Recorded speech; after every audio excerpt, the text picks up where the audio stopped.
Hello, everybody. Good evening and welcome into a a Thursday edition of KC Sports Tonight. I am Mark Poulose, joined by Gabe Swartz on this lovely, wonderful Thursday afternoon. Now, Gabe, I know it's a beautiful day outside, and we're going to talk about some sports, but I got to talk. I don't know why this is on my brain right now, but on my way in, I had to fill up gas. $4.29 a gallon. Jeez, how are you feeling about that? Terrible. It's the worst. Yep. It's awful stuff. Costing more than $50 for me to fill up the good old gas tank today. A little more than I anticipated, but who asked for this? No one, but who asked for this? We're taking this in a little bit of a different direction because today the NCAA Tournament expanded from 68 teams to 76. Now, for the men's tournament, this was the first time it had been expanded since 2011 when it went from 65 to 68 teams with the first four. But, Gabe, I think big picture-wise for viewers, listeners, whoever's looking at this right now, what you need to know is the first four games are kind of being replaced. Instead of there being double headers that day, for the first four, there's going to be 12 games, and the winners of those 12 games are going to then advance into the field of 64, and then there you go, you got a regular 64-team bracket. We kind of heard some murmurs about this over the last couple weeks. Now it's reality. But, Gabe, my question is, who asked for this? Because I don't think it was the fans. Who wanted NCAA tournament expansion? People who wear suits. Not you in this case, but people who wear suits for every single day of their job, and I mean that in the sense that they are administrators, they are officials who get paid handily by the NCAA, and anyone who has ever been on a athletic committee, as well as coaches. And I think honestly, what this comes down to is a complete lack of understanding from administrators as to what the fans want, and maybe even just a lack of an understanding at just how consumable the things that appeal to people about March Madness. They keep citing, they being athletic directors, coaches, all of these officials in the college basketball realm, keep citing access, and they keep using this crutch of conference expansion is causing issues with these teams getting access. That is not the case. Like, that is just a flat out lie, because the thing that happened is they killed the Pac-12. The Pac-12 got folded into the Big 12, and it got folded into the Big 10.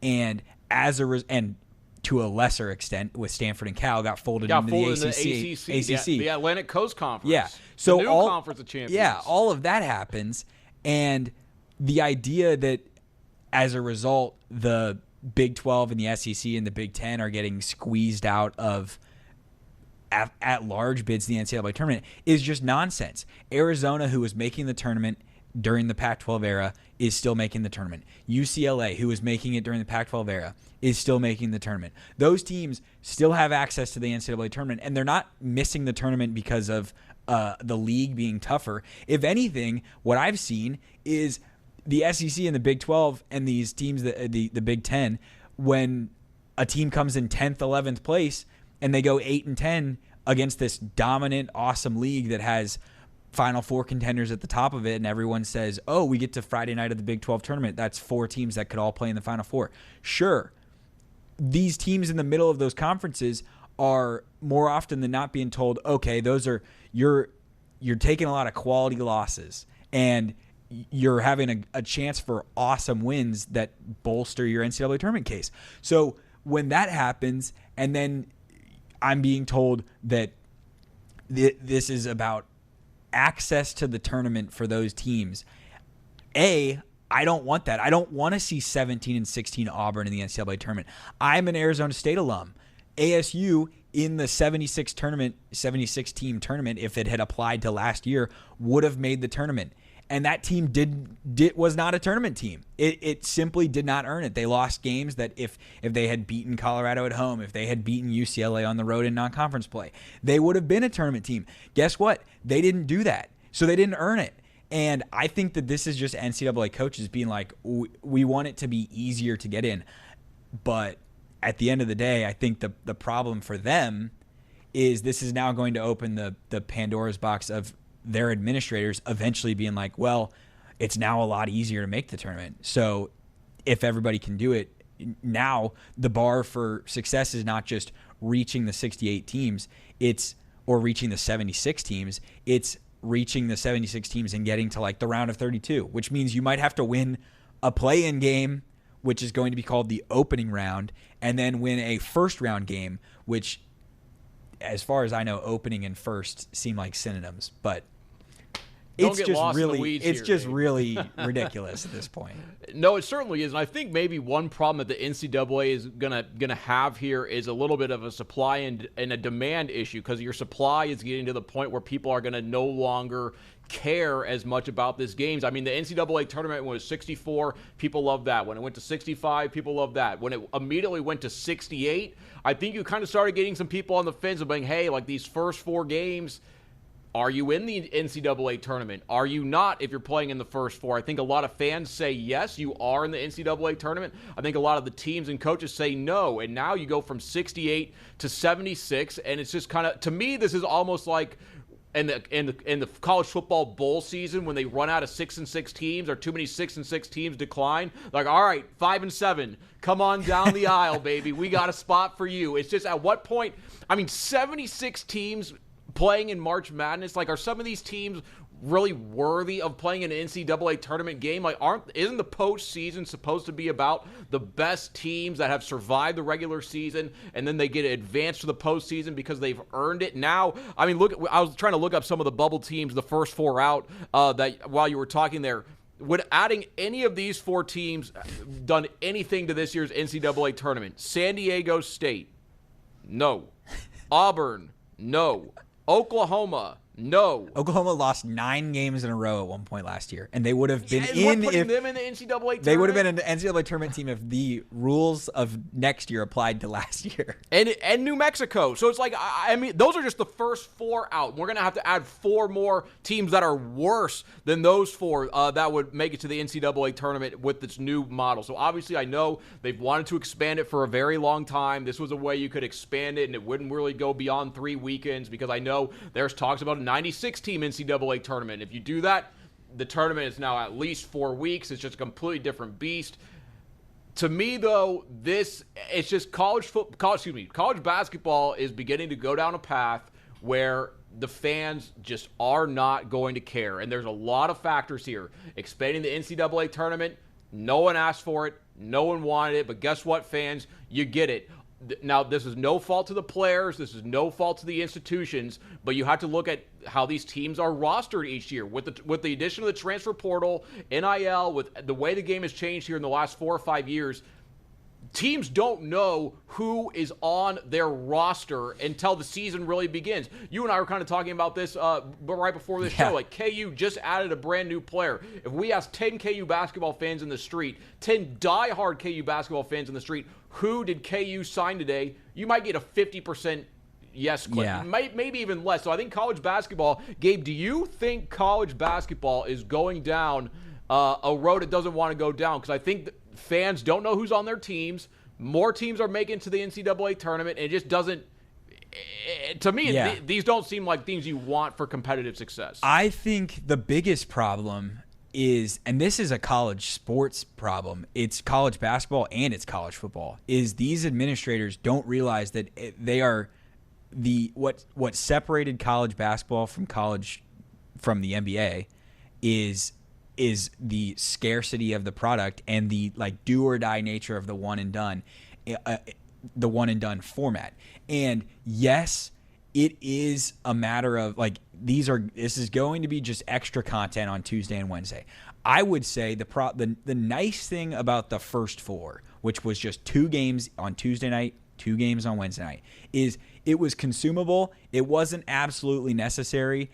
You could still fill out your bracket without needing to solidify things based on, is Texas going to win, or is NC State going to win? First 4 games in the brackets. Yeah, you did. Maybe, I mean, Texas went and won a game in the NCAA tournament this year, so that is all that is possible. But this format also is going to hurt the product of what makes March Madness interesting for people, which is the Cinderella. And yes, NIL has hurt that, and the fact that these teams don't grow up and get older together as mid-majors. Those guys usually just transfer up, and ultimately Cinderella becomes the Iowa of the world, which is a bunch of guys who started at Northwest Missouri State and then went to Drake, and now they end up playing on a power conference team, and they upset Florida. But those teams who were going to be an 11 seed, Drake a couple years ago was an 11 seed, those teams are going to get pushed down, the 11s and 12s, where now all the 12s are going to be at-larges, which means some of the best power conference or non-power conference teams who win their conference tournament are going to be what they were, a 12 seed. Now they'll be a 13 seed, which means they get a tougher first-round matchup as the 4 seed. It also means 5-12 is like the upset that everybody wants to pick. We won't know who those matchups are until now, 2 nights before the tournament, or a night before the tournament actually starts on Thursday. And I think for the general public, the conversations of, we do the bracket reaction show on Sunday nights, and now we're going to have Sunday night, and we're going to have so many more matchups that we just don't even know what the actual matchup is going to be once it gets to Thursday. I think that's bad for the product. And as I said, of this is bad because college basketball and the NBA, and we're getting to a point where the NBA has this thing. 2/3 of the league makes the playoffs or makes the play-in tournament, and there's just a lot of teams that are competitive that have no chance of winning the title, who were just adding things to dress it up and make it appear a little bit more interesting. And college football is doing the same thing. They're talking about moving the playoff from 12 teams to 24 teams. And you're going to get to a point where the product is eerily similar to the NFL product without all of the things that made it special and made it unique and made it its own thing. And I just think they're just missing the boat for money. That's all that it is. And I mean, yes, money makes the world go round to a lot of people. And that is disheartening. And that's the thing that frustrates us is nothing. It doesn't always have to be tweaked. March Madness didn't need to be tweaked. It didn't need this. Yeah, if it ain't. Well, I saw a longtime basketball coach, a high school basketball coach that I know very well. He put online, "If it ain't broke, don't fix it." Exactly. I could not agree with that more. But Gabe, I do realize we probably just spent the last 10, 12 minutes absolutely bashing the 76 team model. But next year, we might get Mississippi State against Colorado in a matchup of teams that are 17-17, and we might get 3 buzzer beaters. You never know. I think that's what we're about to see, but that's the, if they want to see some of the real middling teams of the high major conferences, I think we're going to see some of those, and maybe we'll get some good games. Maybe we'll get some games no one cares about, but that's the... Somebody's going to make the tournament with a losing record. Yeah, it's going to be... And it's going to be disgusting. All right, well, let's get a guess out of you, because I would love to think about this. Who could maybe a team next year... Oh, I got a good one. Now, I'm not sure, but maybe we'll have them 16-17. Yeah. Making the tournament. Literally just flip a loss. Are you ready for this? Auburn. Casey Alexander and the Kansas State Wildcats, baby. No, because I think the way it's going to have to happen, and K-State's not going to fill this criteria, is you're going to have a team that comes into the year with high expectations and a really tough schedule. So Auburn last year, they played like 5 top 15 teams in non-conference. They lost all those games. And then they played in a tough league, and they had a lot of losses. But none of those losses you could say, oh, that team is awful. Losing to that team disqualifies you from the tournament. It was more like losing 16 games disqualifies you from the NCAA tournament. Hopefully KU Jayhawk fans don't get mad at me. Could this be the Kansas Jayhawks next year? Number 1 player in the country. We saw that maybe played out this year. Didn't play out the best. You're trying to rile people up, Mark. Hey, it's a little Thursday. And as Baker Mayfield would say, I woke up feeling dangerous today or something, whatever it is. But, hey, that's the expanded NCAA tournament. We'll have to see how that all breaks out. But we have 2 more topics and about 15 minutes left here on the show. We're going to start with the Kansas City Royals, because today they played the series finale of their 4-game set against the Cleveland Guardians with a chance to move up in the standings in the American League Central. The Royals lost today's game game. Final score 8-5. The Royals now drop to 17-21 on the season after 2 straight losses. Now, Gabe, I think when the Royals started this season against the Guardians with 2 straight wins, I think a lot of Royals fans may be looking at the glass half full. As you would say, glass half full Gabe was kind of out in full force saying all the good things. But now the Royals lost 2 in a row, 17-21, 4 games below 500, about 40 games into the year. And I think that's enough of a sample size to say that we, 25% of the way through, like, this is kind of a pretty good idea of who this Royals team is. When do you think reality will set in with maybe Royals fans that this team, as currently constructed, is not a playoff team? Or do you think they don't even think that at all? That's not in the realm of possibility? I don't think that you can set that in just because what about the rest of the AL Central has made you think, oh, the Royals they just need to roll over and accept that this team is not great? Yeah, I will fully admit I don't think that this team is amazing. I don't think that this team is one of the best teams in baseball at this moment.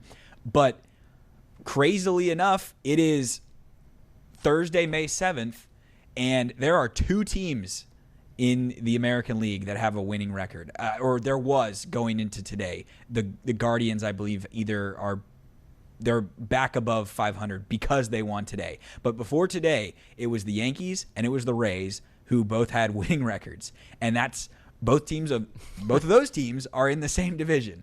So even though the Royals had a disappointing series split, they're still 2.5 back of Cleveland. They're 2 back of Detroit, and Detroit has the Skubal injury.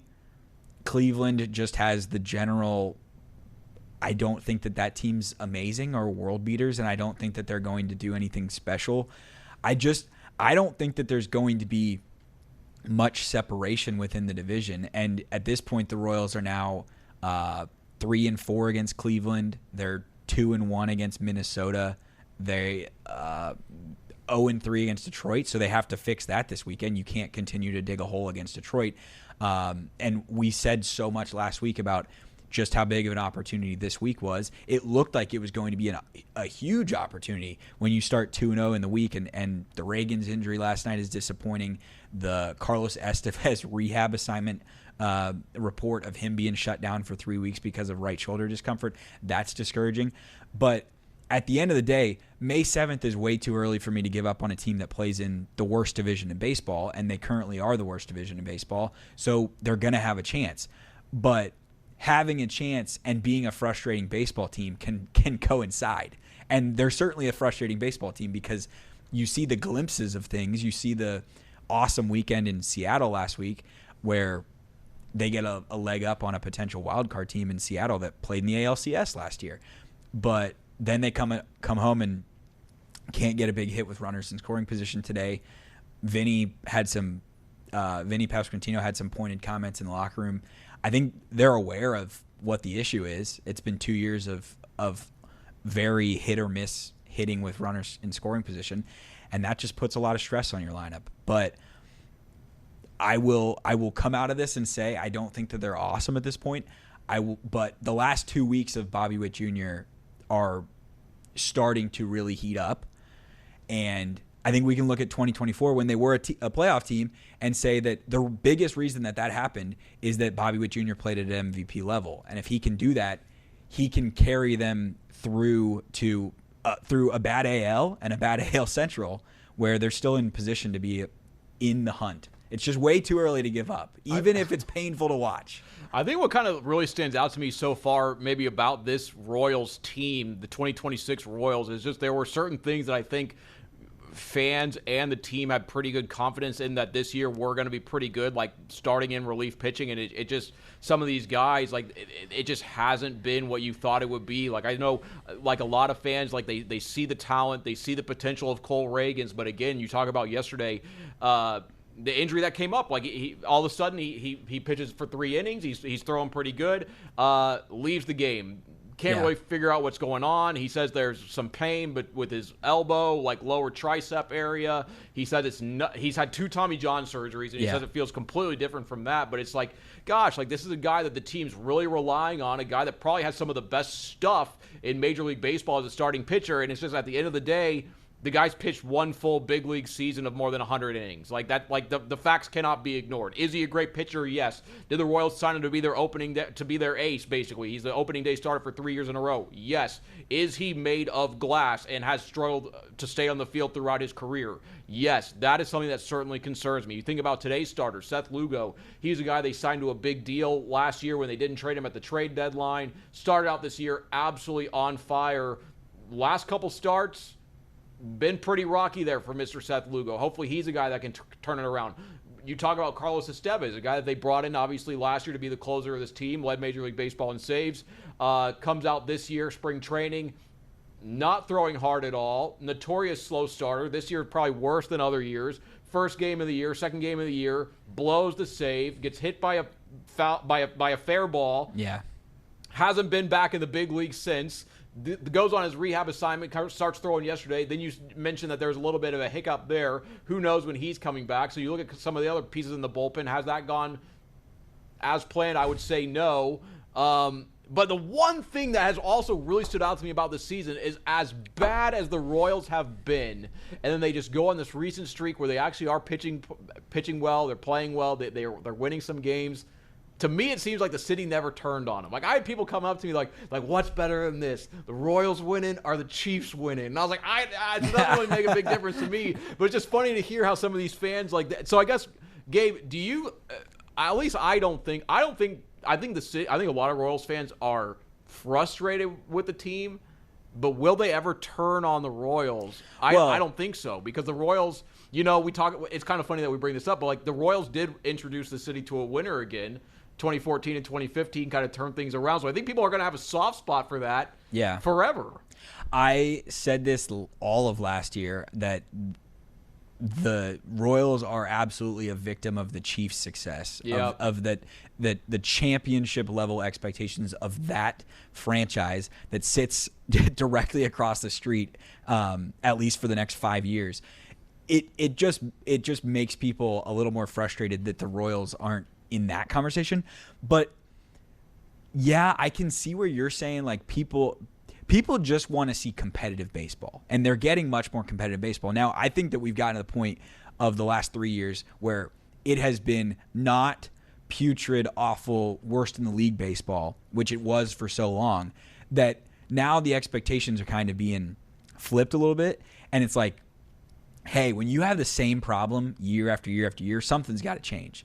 And we had the conversation last week about Carter and Jack not being in the lineup against lefties pretty much all the time.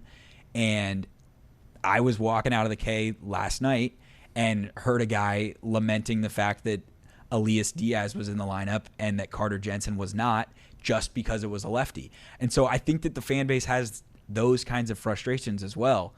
And this is kind of just what baseball fandom is. If you don't have the luxury of rooting for one of the top spenders, you are on the margins and you are night in and night out straddling the line of, this is awesome, I love this team, and this is so frustrating, I can't believe that the same issue is the same issue and it hurt us again. And for this team, it's the bullpen and it's hitting with runners in scoring position.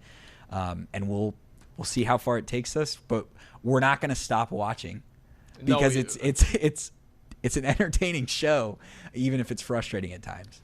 Yeah, it certainly is hard to watch sometimes, but hopefully the Royals can get things turned around. A 3-game set this weekend, taking on the Detroit Tigers, culminating on Sunday, Mother's Day at the K. Always a good time, if your mom likes baseball or your wife or anyone that's a mother in your life likes some ball, maybe take them out to the K. That's always a very, very good time. Now, we have one more topic to talk about today. Gabe, I know you wrote a story on our website, KCTV5.com, about Chiefs defensive backs coach Dave Merritt. A legal update. What happened there? So he was charged on April 23rd. He was arrested and charged with suspicion of domestic battery.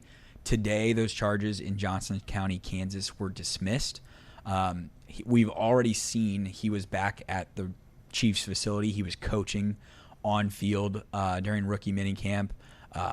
That was draft day that he got arrested on. So he's back in the building. The Chiefs, Andy Reid said that Merritt was handling it. Now it has been dismissed. So the charge is dropped. And it appears that it is now business as usual for Dave Merritt. He's back at the facility, back at doing everything that he was normally doing. And who knows what kind of internal things he's facing with the Chiefs. But as far as the legal system goes, he is no longer facing anything in Johnson County. Hey, I know in this world you are, at least in the United States, you are innocent until proven guilty. So glad to see, obviously, all this has kind of resolved itself there with Dave Merritt. And it's good for the Chiefs fans, I think, to see him back there, out there on the football field for the Kansas City Chiefs, because you kind of look around the National Football League. Dave Merritt is one of the best defensive backs coach in all of football. And you look at this year, maybe shifting our conversation now more to football, Gabe, the Chiefs had some, I would say the biggest hole on their defense, bar none, was in the defensive backfield. They had lost Trent McDuffie. They had lost Jalen Watson. They had lost Joshua Williams. They had lost Brian Cook. That's probably at least 3 starters out of your maybe 4 or 5 starting defensive backs that are now gone. So the Chiefs are going to have to plug those with new holes. We all know Steve Spagnuolo's defense, very, very complex. A lot of layers to that onion, a lot of smoke and mirrors, as we could say, kind of disguising your looks, where you're going to present something, but you're going to do something completely different when the ball is snapped. Dave Merritt really is a big part of installing this defense and making sure that the defensive backs know that, and so especially in the National Football League, such a pass-heavy league, that those players are communicating back and forth, so there aren't a lot of busted coverage and blown assignments. So, Gabe, kind of my question here, maybe now to football, nothing to do with Dave Merritt, but defensive backfield. Maybe let's go with the starting cornerback group. I know there's going to be Mansour Delane. I know there's going to be Jaden Kennedy. I know there's going to be Chris Roland Wallace. There's going to be Christian Fulton. Noel Williams. And Noel Williams. How could I? All right, so let's get 3 starters out of that group. I think for sure Mansour Delane. I think for sure Noel Williams. Yeah. And then I think I'd give the 3rd spot to Christian Fulton. What do you think about that? I don't know if I can commit to Fulton, just because I don't think that the Chiefs were willing to commit to him most of last season. He basically didn't play any significant role at any point, because the only time that he played extended time was when the Chiefs were a very uncompetitive team at the end of the season post the Patrick Mahomes injury. I saw a thing this offseason, and there's some bottom-of-the-barrel NFL content that comes out in March and April. But I did see a redraft of the 2025 draft, and in that redraft, someone was arguing that Noel Williams would have gone in the late 1st round, which I think is I'm not gonna say that it's ludicrous, but I will say that the flashes that we saw last year, I can at least see why the argument would be made. So if on the field Dave Merritt spins some of the magic that he did in 2022 with a young, talented group, I can see Noel Williams having a big role. I think Delane is going to have a huge role just off of the fact of the expectations. Sorry, dude, this is where you got picked. This is what's expected of you. You're going to be asked to be a major contributor. But it is, we keep saying it, it is probably the biggest position group in terms of question marks on how it looks at the end of the year. But you can see all of the pieces that they have available to them to go and figure it out next season.